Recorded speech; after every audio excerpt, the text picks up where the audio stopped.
So West Ham United 2, Arsenal disappointing again 2. Back-to-back 2-0 leads we've let slip. 4 points dropped. Started the game so well today. After that week that seemed like an eternity from Anfield to today, and it did seem like an international break to me. I don't know about you, but it seemed like dragged. And then we start the game 2-0 up in 9 minutes. We're popping the ball around. We're quick. We're like, yeah, cool. We've learned. We're on it. And all of a sudden, after 25 minutes, Thomas Partey looked like he'd never played football before, and the whole thing fell apart. And then we let him back in the game. Stupid penalty to give away. We then miss a penalty. A couple of minutes later, 2-2. And if any team was likely to win it, Jez, it weren't us, was it, mate? What did you make of that today? Shocking. Disgraceful. I honestly thought, Lee, I actually put a match prediction in of 3-0 Arsenal. I knew it wouldn't be easy going there, but we were 2-0 up, cruising, looking great. Couldn't see a problem. I thought we'd absolutely batter them. And then we just, again, capitulate. And I just don't understand this, Lee. We did it at Anfield. Probably one of the most awkward stadiums to go and play football at. West Ham at the London Stadium. Wow, I don't know, man. And I think this just shows the lack of squad depth. I think it's going to cost us. I think it's going to totally now. I think we've blown it, man. Seriously, I think we've blown it. Because it feels like 2 losses, doesn't it? Like instead of 2 draw, it feels like 2 losses.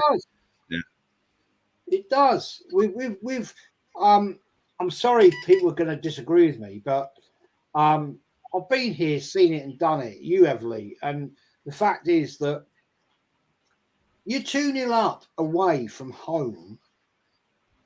You don't throw it away. And we did. We did again.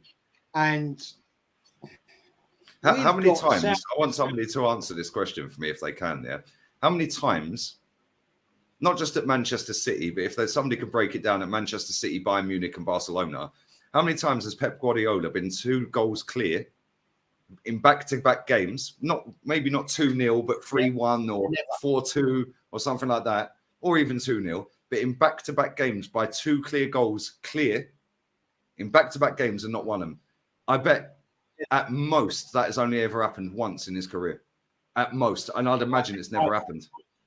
I doubt it's ever happened, Lee, because that is a world-class manager with experience and knowledge.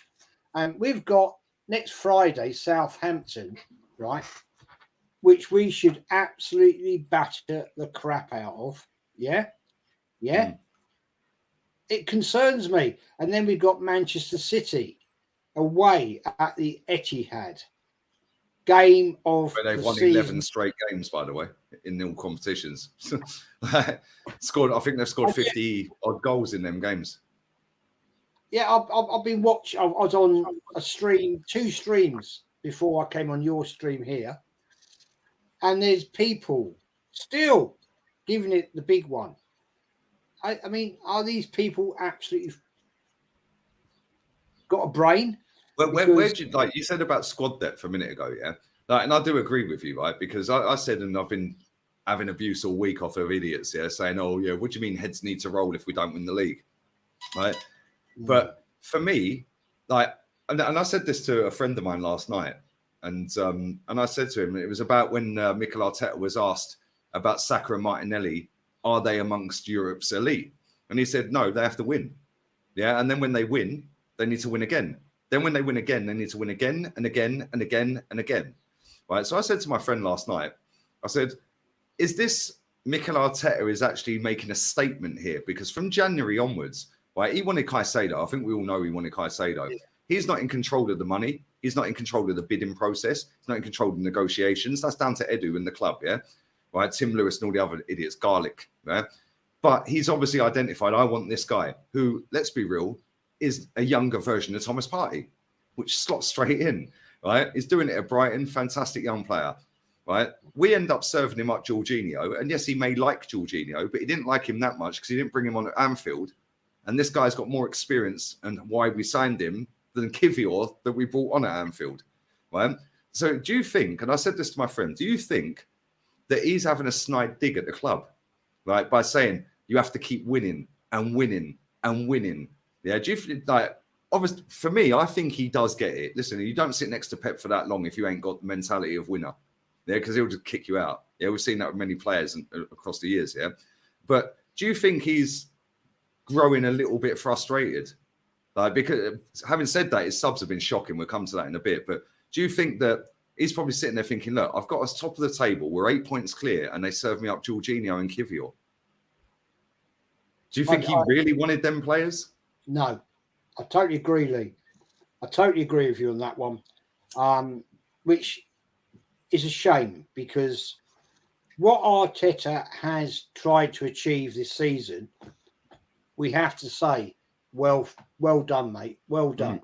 With the squad we've got and the squad depth we've got is crap. And I have to put blame. I have to. I'm sorry. I have to put blame on Edu and those people behind the scenes because Arteta has done his best. He's tried everything he can do with that squad.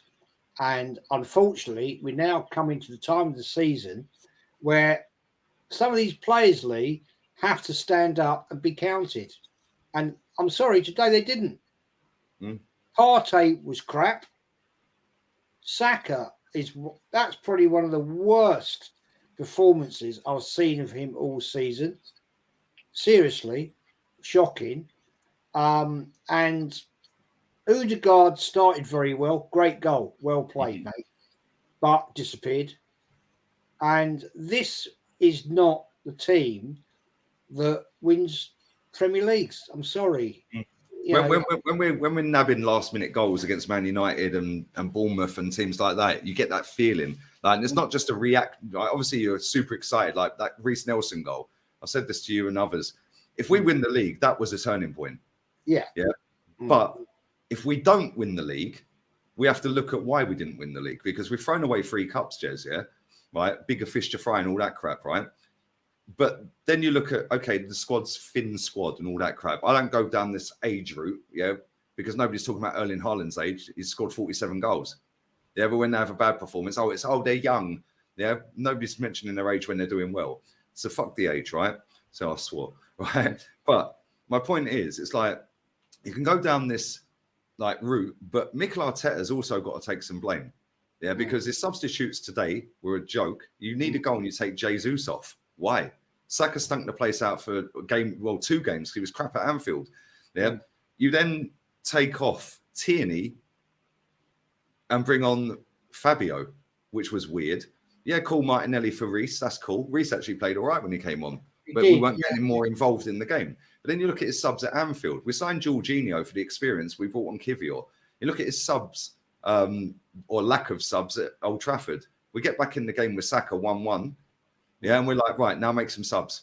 Drop deeper, stop playing the high line. By the time he makes subs, we're 3-1 down. And it's like, you have to look at him, but then at the same time, you have to look at the club. Because the club, he don't want to bring Fabio on. He don't rate him.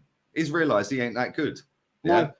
But you've got to look at the club and say, well, what's Edu done? Kept good relationship with Brighton. If we had signed Caicedo and Trossard and then Kivior and Jorginho, we'd probably win the league. Yeah. Even if he's fucking up his subs, I saw again. Even if he is messing up his subs here and there, we probably would have enough to. Because when we take Thomas Partey off today, we could have brought Caicedo on. Fine margins, and people heads need to roll, Jez. If we don't win that league, mate, somebody needs to be potted. Yeah, whether it's him or whether it's Edu, because somewhere along that line, it's not happened. Yeah, and it should have happened because we've played the best football up until this point. We were 8 points clear with Man City, no games in hand in January, and we bottled that window. Yeah, and that ain't on Arteta, but what is on Arteta is the tactics and the in-game management. Yeah, and for the last couple of games, he has shown why we don't rate him. That sums it all up, Lee. I don't know what I can add to that. The fact of the matter is, Arteta has a certain squad to deal with, and it's not good enough. I'm sorry, it just isn't deep enough. It's not good enough. Man City could put out 3 decent teams. Mm. Yeah, we've got 1.5 fat, and it's proven. It's proven for the last 2 games. We start off. I just what frustrates me. We start off so well, 2-0 up, yeah, and then we just throw it all away. Why? Why can we not? I put it in your group chat on your live Yeah, watching on thing, and I said, why can we not kill teams off? Why can we not because 2 we're 0 not up? ruthless. Why can we not go and cut the throat of the opposition? We're not ruthless. Jez, if you look at the players we've got, right, Bukayo Saka's still a kid, yeah, right, and I'm not using his age as an excuse, but that guy is looking to the experienced players in that team, like Granit Xhaka. But then he looks at Granit Xhaka and goes, well, what's he ever won? He's won the same as me. Yeah, he's never qualified for Champions League. Well, neither have I. I've only been playing professional football in the first team for 3 years. I've been playing for 10. Yeah, then he looks at Odegaard, who's a little bit older, played for Real Madrid. What's he ever won? Yeah, then you go all around that team. It's like, well, Thomas Partey, what have you won? Oh, Europa League. Oh, he's down as winning a league at Athletics. He played 3 games. That was before we signed him. Yeah, but officially, really, well, okay, he played 3 games. Cool. Yeah, but it's like when you go around that team, then you go, well, JEZ'S, he'll inspire me because he's won stuff. You sub him off. Yeah, Like, you need a goal and you take off the best dribbler. Yeah, you take off the most dangerous player who attracts people and causes mayhem. You take him off when you need a goal. That made no sense. And then you throw Eddie on in stoppage time. What's he going to do? What the fuck is he going to do? Exactly. He came on. And what did he do? Nothing. Nothing. Mad, mate. His subs have got to be questioned, and people will say we're second. We're top of the league. We're still 4 points clear, and yada yada yada. If we don't win the league, it's still a great seed. No, it ain't. I heard Ray Parlour say that. If we don't win the league, we've won nothing, mate. Man, you have had a better season. Yeah, that's it. That's facts. And Tottenham would have had the same season as us. The only difference is we were on a high for most of it, and then it ended on a little disappointment and a low. Tottenham's has been a low all season, but we ultimately ended up with the same thing, nothing. But I don't know, man. It is what it is. We're going to do player ratings in a bit, people. Make sure you check out Kenny's fan cam. Make sure you check out mine. Make sure you check out Matty's after this. Sub to JEZ'S channel, Arsenal History and More, link in description. And yeah, man, we're out of here, people. Very, very, very disappointed. Layers.